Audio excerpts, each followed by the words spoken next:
So the first step will be to disconnect the 110 volt power cord. Then you'll unhook the cable connections from each area scanner on the outrigger arms.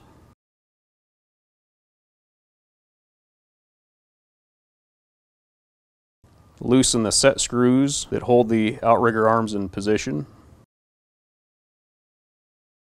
Now you can remove the outrigger arms and place them on top of the robot base in their storage positions. And we have provided Velcro straps that you can use to secure these during transport.